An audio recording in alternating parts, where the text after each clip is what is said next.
রোজা রাখা অবস্থায় কি গুপ্তাঙ্গের লোম পরিষ্কার করা যাবে? জাকাতের টাকা কাউকে না বলে দেওয়া যায় হবে কিনা এবং ভাই বোনকে জাকাত দেওয়া যাবে কিনা? তারাবির নামাজের মাঝে বা শেষে কি দোয়া করা যাবে? রমজান মাসে দৈনিক ওজিফা হিসেবে কোন কোন সূরাগুলো পড়বো? রোজা অবস্থায় ঘুমের মধ্যে স্বপ্নে কিছু খেতে দেখলে কি রোজার কোনো সমস্যা হয় কিনা? জাকাতের টাকা খরচের খাতগুলো কি কি? রোজা অবস্থায় স্বপ্ন দোষ হলে কি রোজা নষ্ট হয়ে যায়? ফিতরা কি আলাদা করে রেখে ঈদের পর আদায় করা যাবে? রোজা অবস্থায় রক্তদান করলে কি রোজা ভেঙে যাবে? শরীর থেকে কোনো কিছু বের হলে নাকি রোজা ভেঙে যায়? রোজা রাখলে হাত পা কাঁপে, মাথা ঘুরায়, শোয়া থেকে উঠতে পারি না, এখন কি করা উচিত? সাহারিতে আজান চলাকালীন সময় কি পানি পান করা যাবে? রমজান মাসে ওষুধের মাধ্যমে মাসিক বন্ধ রেখে কি রোজা রাখা যাবে? গোসল ফরজ অবস্থায় গোসল না করে কি সাহারি খাওয়া যাবে? রোজা রাখা অবস্থায় পিরিয়ড হয়ে গেলে করণীয় কি? রোজা অবস্থায় টুথপেস্ট দিয়ে ব্রাশ করা যাবে কিনা? রোজা অবস্থায় বাচ্চাকে মায়ের দুধ খাওয়ানো যাবে কিনা? ইনসুলিন বা ইনজেকশন নিলে কি রোজা ভেঙে যায়? রোজা অবস্থায় তেল, সুরমা, আতর ইত্যাদি ব্যবহার করলে নখ বা চুল কাটলে কি রোজার কোনো ক্ষতি হবে? স্বামীর জাকাত এবং স্ত্রীর জাকাত কি আলাদা? রমজানে গোসলের সময় যদি কানের ভেতর পানি প্রবেশ করে তাহলে কি রোজার কোনো সমস্যা হবে? রমাদান মাসে মহিলারা রান্না করার সময় কি লবণ চেক করতে পারবেন? সর্বপ্রথম যে প্রশ্নটি আমি দেখতে পাচ্ছি সেটি হলো, রোজা অবস্থায় ঘুমের মধ্যে স্বপ্নে কিছু খেতে দেখলে কি রোজার কোনো সমস্যা হয় কিনা? রোজা অবস্থায় স্বপ্নে যদি আমরা কোনো কিছু খেতে দেখি তাতে আমাদের রোজার কোনো ক্ষতি হবে না। স্বপ্নে শুধু খেতে দেখা নয়, অন্য যাই দেখি না কেন, স্বপ্নে দেখা বিষয়গুলো যেহেতু বান্দার এখতিয়ারাধীন নয়, ইচ্ছাকৃত মানুষ স্বপ্নে দেখে না সাধারণত, যার কারণে এটার কোনো দায় বান্দাকে বহন করতে হবে না। বিধায় রোজা অবস্থায় স্বপ্নে আমরা যাই দেখি না কেন তার জন্য আমার রোজা ভঙ্গ হবে না। রোজা অবস্থায় স্বপ্ন দোষ হলে কি রোজা নষ্ট হয়ে যায়? উত্তর হলো না, রোজা অবস্থায় স্বপ্ন দোষ হলে রোজা ভঙ্গ হয় না। একটু আগে আমরা বলেছি, স্বপ্নে যাই কিছু দেখুক মানুষ, তার জন্য বান্দাকে কোনো দায়বর্তা বহন করতে হয় না। তবে স্বপ্নদোষের ফলে যদি বীর্যপাত হয়ে থাকে তার ফলে গোসল ফরজ ঠিকই হবে। এছাড়া স্বপ্নদোষের কারণে রোজা ভঙ্গ হবে না। ফিতরা কি আলাদা করে রেখে ঈদের পর আদায় করা যাবে? না, ঈদের পর আদায় করলে ফিতরা আদায় হবে না, বরং ফিতরা আদায় করতে হবে ঈদের সালাতের আগে। নবী করিম সাল্লাল্লাহু আলাইহি ওয়াসাল্লাম বলেছেন, মান আদ্দাহা ক্বাবলা সালাহ, যে ব্যক্তি ঈদের আগে ফিতরা আদায় করবে ফাহিয়া মাকবুলা, তাহলে সেটা ফিতরা হিসেবে কবুল হবে। ওয়া মান আদ্দাহা বা'দা সালাহ, যে ব্যক্তি ঈদের পরে আদায় করবে ফাহিয়া সাদাকাতুম মিনাস সাদাকাত, 10টা সাদাকার মধ্যে সাধারণ দান হবে। এটা ঈদের যে আপনার কি বলে এটাকে, ফিতরার যে দায়িত্ব, সেই দায়িত্বের ফলে কিন্তু আদায় হবে না। এরপরে প্রশ্ন হলো, রোজা অবস্থা যদি হস্তমৈথুন করে তাহলে রোজা ভেঙে যাবে কিনা? ভেঙে গেলে যদি সাথে সাথে ফরজ গোসল করে পুনরায় রোজার নিয়ত করে তাহলে রোজা হবে না। এর ফলে রোজা আর জোড়া লাগবে না। হস্তমৈথুন করে বীর্যপাত যদি কেউ করে তার ফলে রোজা ভেঙে যাবে। এই রোজা তাকে পরবর্তীতে রাখতে হবে, রেখে দিতে হবে, এবং এই রোজা ভাঙার ফলে তাকে কাফারাও আদায় করতে হবে। অর্থাৎ একটা রোজার কারণে তার একটা রোজা তো কাজা করতেই হবে, সাথে আরো 60টা রোজা টানা ধারাবাহিকভাবে বিরতিহীনভাবে রেখে দিতে হবে। এটি তার জন্য একরকম শাস্তি এবং এটি জঘন্য অপরাধ বটে, যার কারণে আল্লাহ মাফ করুক। এ ধরনের অপরাধ থেকে আল্লাহ তাআলা হেফাজত করুন, এবং এই ধরনের অপরাধ থেকে আমাদেরকে বেঁচে থাকার মতো ইমানের শক্তি তাকওয়া আল্লাহ তাআলা আমাদেরকে দান করুন। এরপর প্রশ্ন, রোজা রাখলে হাত পা কাঁপে, মাথা ঘুরায়, শোয়া থেকে উঠতে পারি না, এখন কি করা উচিত? রোজা রেখে যদি কারো এরকম পরিস্থিতি হয় এবং এটা যদি সহনীয় পর্যায়ে থাকে তাহলে তাকে সিয়াম রাখতে হবে। এই অজুহাতে সিয়াম ভাঙার সুযোগ নেই। আর যদি এটা চরম পর্যায়ে পৌঁছে যায় এবং কোনোভাবেই যদি এটা তারা করতে না পারেন, অর্থাৎ এই সিয়াম রাখতে গিয়ে তার মাথা ঘোরানো এবং হাত পা কাঁপা, এটা যদি চরম পর্যায়ে পৌঁছে, যেটা অসহনীয় পর্যায়ে এবং আশঙ্কা থাকে তার জীবনের উপরে, ডক্টর দেখানোর পর ডক্টরও যদি তাকে রেকমেন্ড করেন, যিনি সিয়ামের গুরুত্ব বুঝেন, এরকম ডক্টর, অভিজ্ঞ ডক্টর, তিনি যদি বলেন যে সিয়াম ভেঙে ফেলতে হবে, তাহলে সেক্ষেত্রে রোজা না রাখার সুযোগ আছে। কিন্তু সামান্য একটু শরীর খারাপ লাগছে, তখন তিনি রেস্ট করবেন, শুয়ে থাকবেন, কিন্তু রোজা ভাঙতে যাবেন না ঠুনকো অজুহাতে। এরপরে প্রশ্ন হলো, রোজা অবস্থা রক্তদান করলে কি রোজা ভেঙে যাবে? শরীর থেকে কোনো কিছু বের হলে নাকি রোজা ভেঙে যায়? রোজা অবস্থা রক্তদান করলে রোজা ভাঙবে না, আর শরীর থেকে কোনো কিছু বের হলেও রোজা ভাঙবে না। তবে রক্তদান করতে গিয়ে যেন এত বেশি রক্তদান করা না হয়, বা দুর্বল শরীরে যদি রক্তদান করা হয় যার ফলে তিনি অসুস্থ হয়ে পড়ে রোজার কন্টিনিউ করতে না পারেন, সে পর্যায়ে যাওয়া উচিত না। বাকি এক ব্যাগ রক্ত দিলেন, তিনি নিজের প্রতি যে আস্থা আছে যে তার বড় কোনো ক্ষতি হবে না, তাহলে তিনি এটা করতে পারেন। অর্থাৎ এর ফলে তিনি রোজা ভেঙে ফেলতে হবে এরকম দুর্বল হবেন না তিনি জানেন, তাহলে সেক্ষেত্রে রোজা দেওয়াটা এটা রোজা ভঙ্গের কোনো কারণ নয়। আর শরীর থেকে কিছু বের হলে রোজা ভঙ্গ হবে না। আমরা অনেকে মনে করি শরীর থেকে কিছু বের হলে রোজা ভঙ্গ হবে। কেউ একটু বমি করেছেন অল্প স্বল্প, তাদের রোজা ভঙ্গ হবে না। রক্ত দিয়েছেন এক ব্যাগ, তাদের রোজা ভঙ্গ হবে না। তবে ইচ্ছাকৃত বমি করলে সেটি রোজা ভঙ্গের কারণ হবে। মূলত শরীরে কোনো কিছু প্রবেশ করলে, শরীরেও না, পাকস্থলীতে, পেটে খাদ্যের কাজ দেয়, এরকম কোনো কিছু হলে সেটি রোজা ভঙ্গের কারণ হবে। এরপর প্রশ্ন হলো, জাকাতের টাকা খরচের খাতগুলো কি কি? জাকাতের টাকার খরচের খাত সম্পর্কে আল্লাহ রাব্বুল আলামিন সূরা তাওবার 60 নম্বর আয়াতে 8টি খাতের কথা বলেছেন। তার প্রথমটি হলো ফকির, দ্বিতীয়টি হলো মিসকিন, অর্থাৎ যার অল্প আছে, যা দিয়ে তার দিন ভালো করে চলে না, একান্ত মৌলিক প্রয়োজনটা পূরণ করতে তার কষ্ট হয়। তিনি অথবা যার কিছুই নেই, এই উভয় শ্রেণী মানুষ। আর তৃতীয়ত হলেন ওয়াল আমিলিনা আলাইহা, যাকাত কালেকশনে যারা নিয়োজিত থাকেন তাদেরকে ইসলামী রাষ্ট্র বেতন হিসেবে যাকাত থেকে দিতে পারবে, তারা যাকাত কালেকশনে থাকবে। আর 4 নম্বর হলো ওয়াল মুআল্লাফাত কুলুবুহুম, অমুসলিম যাদেরকে ইসলামের পথে আকৃষ্ট করা প্রয়োজন, তাদের মাধ্যমে মুসলিম মিল্লাহ উপকৃত হবে, তাদের কে ইসলামের জন্য তাদের সিম্পেথি প্রয়োজন, তাদেরকে যাকাত দেওয়া যেতে পারে। কিংবা যাদেরকে যাকাত দিলে, অংশদের মধ্যে থেকে যাদেরকে যাকাত দিলে তারা ইসলামের পথে আসবে বা ইসলামের সৌন্দর্য তারা দেখতে পারে, এরকম। 5 নম্বর হলো ওফিল রিকাব, কৃতদাস দাসী মুক্ত করার জন্য যাকাতের টাকা দেওয়া যাবে। আর 6 নম্বর হলো আল গারিমিন, যারা ঋণগ্রস্ত তাদের ঋণ পরিশোধের জন্য যাকাত দেওয়া যাবে। আর 7 নম্বর হলো ফি সাবিলিল্লাহ, আল্লাহর রাস্তায়। আল্লাহর রাস্তা বলতে অনেক উলামায়ে কেরামের মত হলো জিহাদে যারা লিপ্ত তাদেরকে যাকাত টাকা দেওয়া যাবে।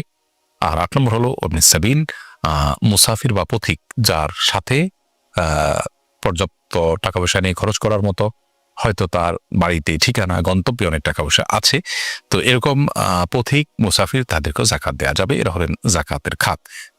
এর মধ্যে থেকে যে কোনো খাতকে, যে কোনো একটা খাতকে, যেমন গরিবকে, একজন মিসকিনকে আপনি যাকাতে টাকা দিলেই যাকাত আদায় হবে। পাকা চুল বা দাড়ি তুলে না ফেলে বেছে বেছে কেটে ফেলা যাবে কিনা, যেহেতু তুলে ফেললে গুনাহ হয় তাই কেটে ফেলা যাবে কিনা। কেটে ফেলা তাও তো এক ধরনের তুলে ফেলার মতোই, যদিও আক্ষরিক অর্থে হাদিসের খেলাফ পাবে না কেটে ফেললে, তারপরেও হাদিসে যেটি বলা হয়েছে সেটি দ্বারায় এই চুল অপসারণ করা বা এটাকে লুকানোর যে চেষ্টা করা, সেটা বিরুদ্ধে নবী সাল্লাল্লাহু আলাইহি ওয়াসাল্লাম আমাদেরকে মানে সেটা না করতে বলেছেন, এমনটিও হতে পারে। সে অর্থে মানে আমরা যদি কেটে ফেলি সেটিও তার সেই নির্দেশের লঙ্ঘন হবে সেই ক্ষেত্রে, এই জন্য এটা অ্যাভয়েড করা উচিত।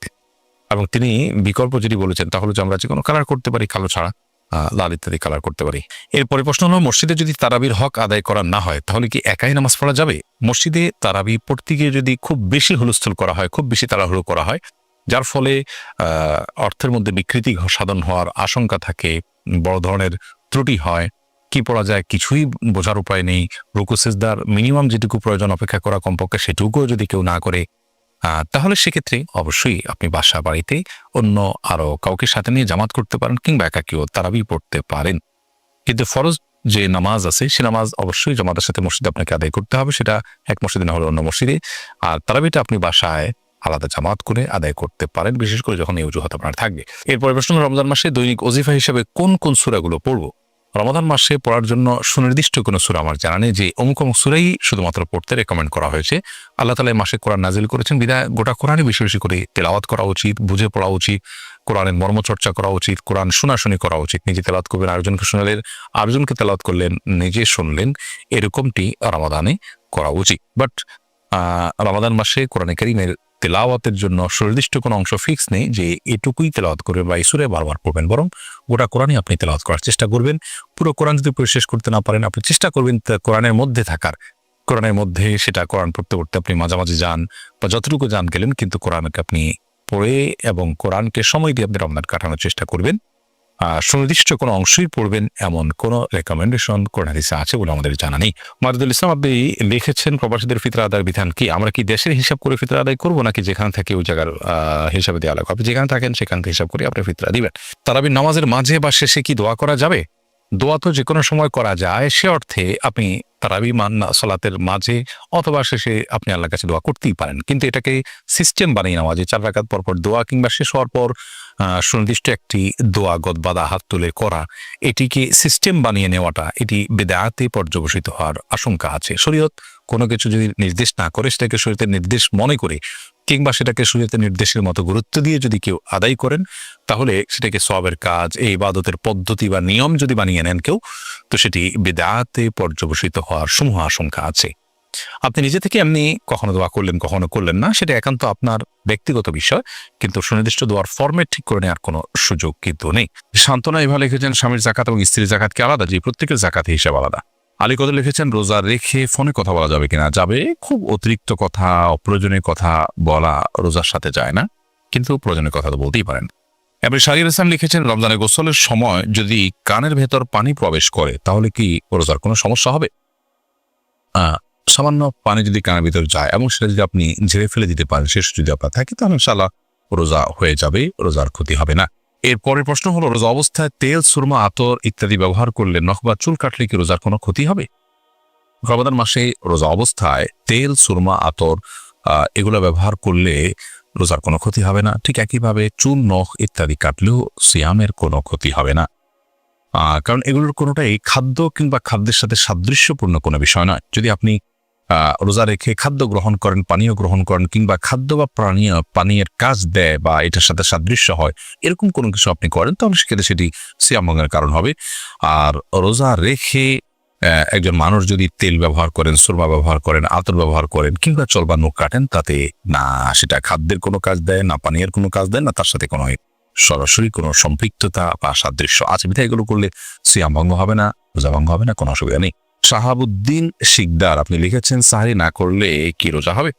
সাহরি যদি আপনি না করেন তাতে রোজা হয়ে যাবে, আমি শুরুতে বলেছি। ইফতিয়াজ হোসেন ইফতি আপনি লিখেছেন, একাধিক মসজিদে তারাবি নামাজ পড়লে কি কোনো সমস্যা হবে কিনা? কোনো অসুবিধা নেই। এর পরের প্রশ্ন হলো, রমাদান মাসে মহিলারা রান্না করার সময় কি লবণ চেক করতে পারবেন? আমাদের মা বোনরা রমাদান মাসে রান্না করতে গিয়ে, বা যে কোনো পুরুষও রান্না করতে গিয়ে যদি তরকারির লবণ চেক করতে হয়, স্বাদ চেক করতে হয়, তাহলে সেক্ষেত্রে সেটি তার জন্য জায়েজ হবে যদি এই চেকটা হয় জিহ্বা দিয়ে, এবং চেক করে সাথে সাথে আবার থুতুর মাধ্যমে তিনি সেটাকে পরিষ্কার করে ফেলে দেন, অর্থাৎ গলদকরণ না গেলেন, তাহলে সেক্ষেত্রে সেটি জায়েজ হবে। যদিও এটা অ্যাভয়েড করতে পারলে সেটা বেটার এবং উত্তম। যদি কারোর সন্দেহ হয় যে রান্নাটা ঠিক মতো হলো কি হলো না, মানুষ খেতে পারবে কি পারবে না, লবণ হলো কি হলো না, কম বা বেশি হলো কিনা, তাহলে সেক্ষেত্রে তিনি পরখ করতে পারবেন। তবে জিহ্বার আগায় নিয়ে সেটাকে আবার খুব ভালোভাবে থুতুর সাথে ফেলে দেওয়ার চেষ্টা তাকে করতে হবে, তিনি ফেলে দিতে হবে। এর মাধ্যমে ইনশাআল্লাহ তাআলা তার এই চেক করাটা জায়েজ হবে। তবে যাদের মোটামুটি অনুমান হয়ে গেছে, আন্দাজ হয়ে গেছে, খুব একটা প্রয়োজন হয় না, তারা এটা অ্যাভয়েড করতে পারলে অবশ্যই বেটার এবং ভালো। নাহার পারভিন আপনি লিখেছেন, জাকাতের টাকা থেকে কি এতিমখানা দান করা যাবে? যাবে। এতিমখানায় এতিম গরিব বাচ্চা যারা জাকাতের হকদার আছে তাদেরকে জাকাতের টাকা দিতে পারেন, ওই ফান্ডে তাদের খরচ বহন করা হবে। আজিদুর রহমান আপনি লিখেছেন, ইনসুলিন বা ইনজেকশন নিলে কি রোজা ভেঙে যায়?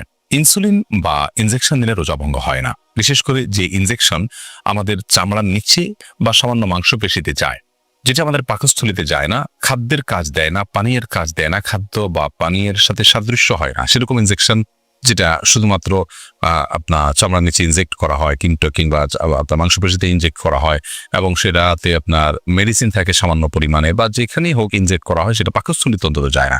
তো এই ইনজেকশন এবং আপনার ইনসুলিন এগুলোর কারণে রোজা ভঙ্গ হবে না, এটাই বিশুদ্ধতর মত এবং সংখ্যাগরিষ্ঠ উলামা ইকরাম, আরব, আজম সবারই মত বলতে গেলে। সেই হিসাবে টিকাও এটা রোজা ভঙ্গের কারণ না, টিকা নিলেও রোজা আপনি থাকবে আপনার রোজা। তবে যে ইনজেকশন আপনার খাদ্য বা পানীয়ের কাজে, ধরুন গ্লুকোজ আছে, এরকম গ্লুকোজের যে স্যালাইন আছে সেটা আপনি গ্রহণ করেন, তাহলে তারপর রোজা ভঙ্গ হয়ে যাবে, কারণ এটা খাদ্য এবং পানীয়ের কাজ দিয়ে থাকে। তানজিনা আপনি লিখেছেন, রোজা রাখা অবস্থায় পিরিয়ড হয়ে গেলে করণীয় কি? পিরিয়ড যদি হয়ে যায় তাহলে ওই দিনের যে সিয়ামটা আছে, ওই সিয়ামটা আপনাকে পরবর্তীতে রমজানের পর রেখে দিতে হবে। আর পিরিয়ড হয়ে গেছে, এখন আপনি অন্য রোজাদার সামনে আপনি খাদ্য গ্রহণ ইত্যাদি থেকে বঞ্চিত থাকবেন এবং ওইভাবে পার করবেন। শামসুন নাহার স্মৃতি আপনি লিখেছেন, রোজা অবস্থায় টুথপেস্ট দিয়ে ব্রাশ করা যাবে কিনা? টুথপেস্ট বা মাজন ইত্যাদি দিয়ে, পাউডার ইত্যাদি দিয়ে দাঁত ব্রাশ করা যাবে কিনা, এ বিষয়ে আমাদের দেশের ওলামা ইকরাম বলে থাকেন এটি মাকরুহ এবং অপছন্দনীয়। রোজা হয়ে যাবে, কিন্তু একান্ত প্রয়োজন ছাড়া আপনি এটি মুখে ব্যবহার করার ফলে আপনার থুতুর সাথে অপ্রয়োজনে কিছু জিনিস আপনার পেটে যাচ্ছে, সেটা পরিমাণে কম হলেও, এই জন্য এটা আপনার জন্য অনুচিত এবং মাকরুহ। সাহরি খাওয়ার সাথে সাথে আপনি ফজরের আগে ব্রাশ করে ফেলবেন, এরপর দিনে বেলা আপনি মিসওয়াক করবেন, কিংবা খালি ব্রাশ দিয়ে আপনি দাঁত ঘষবেন বা পরিষ্কার করবেন। যদিও সৌদি আরবের স্কলার এবং ওলামা ইকরাম এটিকে মাকরুহ বলেন না, তারা এটাকে জায়েজ বলেন, কিন্তু মাকরুহ হওয়াটা, অপছন্দনীয় হওয়াটাই হলো অধিকতর যুক্তিযুক্ত। কারণ টুথপেস্ট এটি আমাদের থুতুর সাথে ভেতরে চলে যায়, হোক না সেটা পরিমাণে কম, তো এটিতে একান্ত প্রয়োজন নাই, যার কারণে আপনি সারির আগে আপনি টুথপেস্ট দিয়ে ব্রাশ করেন, পরবর্তীতে খালি ব্রাশ কিংবা মেসওয়াকের অভ্যাস গড়ে তোলেন। যে দিনের বেলা আপনি খাদ্য গ্রহণ করছেন না বিধায় এটা নিয়ে খুব বেশি পেরেশান থাকারও কোনো কারণ নেই। দারুল হুদা লবি আপনি লিখেছেন, রোজা অবস্থায় বাচ্চাকে মায়ের দুধ খাওয়ানো যাবে কিনা? যাবে, কোনো অসুবিধা নেই। ইফতেখার ইমন লিখেছেন, আমাদের মসজিদে 20 রাকাত তারাবির নামাজ হয়, আমি যদি 8 রাকাত পরে চলে আসি তাহলে কোনো গুনাহ হবে কিনা? গুনাহ হবে না, কিন্তু নবী করিম সাল্লাল্লাহু আলাইহি ওয়াসাল্লাম বলেছেন, মান কামা মা'আল ইমাম হাত্তা ইয়ানসিরিফা, যে ব্যক্তি ইমামের সঙ্গে নামাজ পড়ে এবং ইমাম যাওয়া পর্যন্ত অপেক্ষা করে, কুতিবা লাহু কিয়ামুল লাইল, তার জন্য রাত জেগে ইবাদতে সওয়াব লেখা হয়। তিরমিজি হাদিসটি বর্ণিত হয়েছে। যার কারণে আপনি এই সওয়াব থেকে বঞ্চিত হন, বিশাল বড় সওয়াব থেকে বঞ্চিত হন। এই জন্য আপনাকে পুরো নামাজ শেষ করে আসা উচিত। 8 রাকাত পড়ে যদি আপনি চলে আসেন, এই সওয়াবটা আপনার হবে না। সাকিব হাসান আপনি লিখেছেন, গোসল ফরজ অবস্থায় গোসল না করে কি সাহরি খাওয়া যাবে? যদি কারোর গোসল ফরজ হয়, তাহলে গোসল ফরজ অবস্থায় যদি আপনি সাহরি খেয়ে নেন, এই কারণে যে এখন গোসল করতে গেলে সাহরি খাওয়ার সময় আর থাকবে না, অথবা যে কারণেই হোক না কেন যে আমি পরে গোসল করব, তাহলে তার ফলেও সিয়াম হয়ে যাবে, কোনো অসুবিধা নেই। তবে অবশ্যই ফজরের সালাত আদায়ের প্রয়োজনে ফজরের সালাতের আগে আগে আপনাকে ফরজ গোসল করতে হবে। কিন্তু গোসল ফরজ হওয়া অবস্থায় অর্থাৎ শরীরের অপবিত্র অবস্থায় যদি কেউ খাদ্য গ্রহণ করেন এবং সাহরি খেয়ে ফেলেন বা রোজা নিয়াত করেন, তাতেও রোজা হয়ে যাবে, সাহরি হয়ে যাবে, কোনো অসুবিধা নেই। যদিও গোসল করে তারপরে খেতে পারলে সেটা উত্তম, তা বলাই বাহুল্য। সোলাইমান মাহমুদ আপনি লিখেছেন, সাহরিটা আজান চলাকালীন সময় কি পানি পান করা যাবে? জি না। আজান শুরু হওয়া মানে ফজর ওয়াক্তে শুরু হওয়া, তারপর আপনি খেতে পারবেন না। যদি আজানটা হয় আপনার তাহাজ্জুদের আজান, তাহলে সেক্ষেত্রে খেতে পারেন। আয়েশা ইসলাম আপনি লিখেছেন, রমজান মাসে ওষুধের মাধ্যমে মাসিক বন্ধ রেখে কি রোজা রাখা যাবে? এটা অনেক বোনের জিজ্ঞাসা। রমজান মাসে মাসিক বন্ধ করার জন্য ঔষধ সেবন করে যদি কেউ রোজা রাখেন, তাহলে সেক্ষেত্রে সেটি তার জন্য জায়েজ হবে। শর্ত হলো সেই ওষুধের মাধ্যমে কোনো বড় ধরনের শারীরিক ক্ষতির মুখোমুখি হওয়া বা কোনো প্রকার সাইড এফেক্টের আশঙ্কা না থাকতে হবে। যদি ওষুধ সেবন করার মাধ্যমে বড় কোনো ক্ষতি না হয়, তাহলে সেক্ষেত্রে এটি গ্রহণ করে আপনি মাসিক বন্ধ রেখে সিয়াম পালন করতে পারবেন, কোনো অসুবিধা নেই। যদিও উত্তম হয় স্বাভাবিক অবস্থার উপরে ছেড়ে দেয়া, কারণ আল্লাহ রাব্বুল আলামিন যে অবস্থা রেখেছেন সেই অবস্থার উপরে থাকতে পারলে বেটার। তবে হ্যাঁ, অনেকে আছে রমজানের পরে রোজাগুলো রাখাটা তাদের জন্য চ্যালেঞ্জিং হয়ে যায়, কঠিন হয়ে যায়, তাহলে সেক্ষেত্রে তারা ওষুধ সেবন করে এই রোজাগুলো রাখতে পারবে, রমজান রোজাগুলো রাখতে পারবেন, কোনো অসুবিধা নেই। শুধু হলো সাইড এফেক্ট, এর মাধ্যমে বড় কোনো ক্ষতির মুখোমুখি হওয়ার আশঙ্কা না থাকতে হবে। কারণ মানুষ নিজেকে ক্ষতির মধ্যে ফেলে দিবে এরকম কোনো কাজ ইবাদত করার জন্য করার নির্দেশনা ইসলাম আমাদেরকে দেয় না। আল্লাহ রাব্বুল আলামিন মাসিকের কারণে আপনাকে রোজা রাখার তৌফিক দেননি, কিন্তু আপনার মধ্যে আক্ষেপ আছে, আপনার মধ্যে আগ্রহ আছে যে আমি যদি মাসিক না হতো তাহলে রোজা রাখতাম। তো এই যে একটা আপনার আকুতি, এই যে আপনার আকুলতা, এটার কারণে আল্লাহ তাআলা রোজা না রাখতে পারার পরও আপনাকে আল্লাহ রাব্বুল আলামিন রোজা রাখার যে সওয়াব সেটি দান করবেন। কারণ হাদিসে আছে, নবী করিম সাল্লাল্লাহু আলাইহি ওয়াসাল্লাম বলেছেন, কোনো ব্যক্তি যদি অসুস্থ হয়ে পড়ে, শারীরিকভাবে অনুপযুক্ত হয়ে পড়ে কোনো ইবাদত করার, অথচ তার যখন শারীরিক সক্ষমতা ছিল তিনি সেই ইবাদতটি করতেন, ত্রুটি বিচ্যুতি করতেন না, তিনি সেটি করতেন এবং এখনো সুস্থ থাকলে তিনি করতেন, তাহলে সেক্ষেত্রে তিনি এই ইবাদতটি সুস্থ অবস্থায় করলে যে পরিমাণ সওয়াব পাপ পেতেন, অসুস্থ অবস্থায় সেই ইবাদতটি করতে না পারার কারণে তার যে বেদনা, তার যে আকুতি, তার যে আকুলতা এবং তিনি যে সুস্থ থাকলে রাখতেন, সেই বিবেচনায় আল্লাহ তাআলা তাকে ইবাদত করার সওয়াব দিবে। বিধায় মা বোনরা এক্ষেত্রে আলাদা কোনো কসরত না করলেও ইনশাআল্লাহ বিইذনিল্লাহ আল্লাহ তাআলার কাছ থেকে তারা আজর পাবে, যদিও এর রোজাগুলো তাদেরকে আবার রেখে দিতে হবে। অতএব ওষুধ সেবন করে মাসিক বন্ধ রেখে রোজা রাখতে পারবেন, ওই শর্ত সাপেক্ষে যে সাইড এফেক্ট থাকবে না। এরপর প্রশ্ন হলো, যাকাতের টাকা কাউকে না বলে দেওয়া জায়েজ হবে কিনা এবং ভাই বোনকে যাকাত দেওয়া যাবে কিনা? ভাই বোন তারা যদি প্রাপ্তবয়স্ক হয়ে থাকে, অভাবী থাকে, যাকাতের হকদার থাকে, তাদেরকে অবশ্যই যাকাতের টাকা দেওয়া যাবে, যাকাতের টাকা দিয়ে তাদেরকে স্বাবলম্বীও করে দেওয়া যাবে। এবং যাকাতের টাকা দেওয়ার সময় যাকাত যিনি নিচ্ছেন তাকে না বলেও দেওয়া যাবে। আপনি মনোনিয়ত করলেন যাকাত দিচ্ছেন, তাকে বললেন যেটা আপনি খরচ করেন, আপনি নিয়ত করলেন যাকাত থেকে দিচ্ছেন, এটা যথেষ্ট হবে। তাকে বলে দেওয়াটা এটা আবশ্যক কোনো বিষয় নয়। একা একা নামাজ পড়ার ক্ষেত্রে সূরা কোরআন তেলাওয়াতের সময় ঠোঁট না নাড়িয়ে মনে মনে তেলাওয়াত করা জায়েজ আছে কিনা? একা একা যখন আমরা সালাত আদায় করবো তখন সূরা, কেরাত ইত্যাদি এগুলো আমাদেরকে ঠোঁট নাড়িয়ে তেলাওয়াত করতে হবে। মনে মনে তেলাওয়াত করলে সেটা তেলাওয়াত হিসাবে গণ্য হবে না, কোরআন পাঠ হিসাবে গণ্য হবে না। পাঠের জন্য অবশ্যই আমাদের ঠোঁট, জিহ্বা ইত্যাদি নড়তে হবে। এর পরের প্রশ্ন হলো, রোজা রাখা অবস্থায় কি গুপ্তাঙ্গের লোম পরিষ্কার করা যাবে? উত্তর হলো করা যাবে, কোনো অসুবিধা নাই। এর ফলে রোজার বা সিয়ামের কোনো ক্ষতি হবে না।